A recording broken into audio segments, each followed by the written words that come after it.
secondary.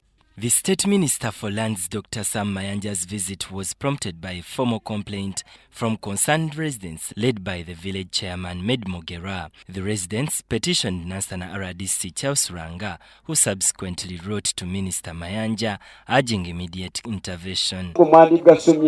Abatunda ebyaffe era nga tusaba bakolweko mu mateeka ey'abakungu okuva mu Buganda Land Board nga bakulembera omwami gwe bayita Ssemwanga bajja ne bateekawo kikampani kye baakozesa okweyita bannannyini b'ekibanja kino ne bakozesa kikampani ekyo ne batunda ekitundu ku ttaka ly'essomero.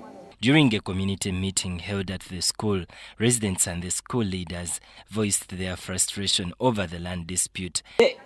Kalifani Lubwama owo mu kifo ekyo ekyogeddwako waggulu nsaze ku kibanja kyange ku ludda oluliraanye essomero e Kazo Buganda Government School n'endiwa essomero okuva ku nnongo kika kya muti kyali manjwawo eriraanye enju y'abasomesa esulwamu okugenda obutereevu okutuuka ku muti gw'ettaala oguli ku kiyigo ky'abaana ekikomereddeyo waggulu mu nsalo nsimbyeyo emituba ekitundu ekyo nkikwasiza school committee ebirime byange mwanyi lumonde muwogo bitooke n'ebikajjo bisasuddwa siringi 3.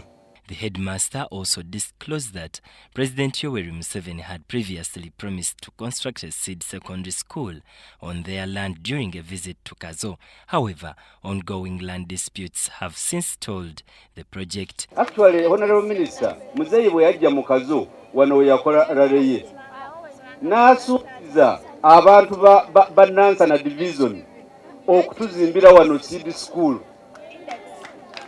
wano. Kyanaku nnyo nti abantu abeeyita ate abasaabasajja be bali mu mize gino emibi.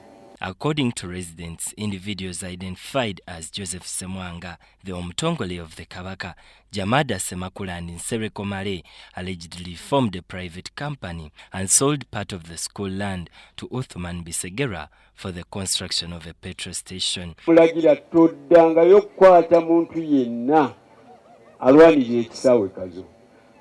DPC tumwebaza yakiwuliriza ekyo mumpere ku bugalo. Twalina bannaffe abo wano ndowooza singa wagenda dda.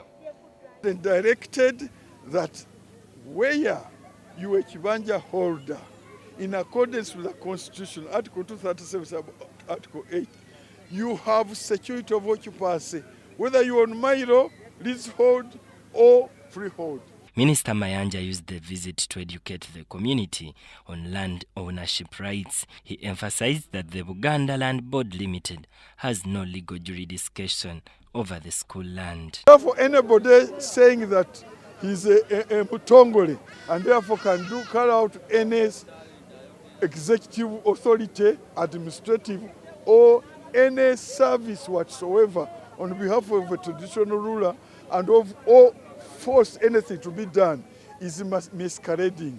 I've directed that any work now being done by Buganda Land Board Limited is illegal, and any transaction being carried out by Buganda Land Board Limited is an illegal transaction. Any money being paid to them is money being taken from the public illegally. It must not carry out any transaction. The minister did not hold back. He ordered the RDC and DPC of Kawempe to immediately arrest those suspected of involvement in the alleged land grabbing. They should be, I've directed they be arrested because they are offending the presidential directive and in accordance with the law. And I've read the charges under which they can be criminal trespass, forceful entry, threatening violence, malicious damage to property. All these charges, they can be arrested under those charges. Benon Mokwaya, Jamil Sekajja, UBC.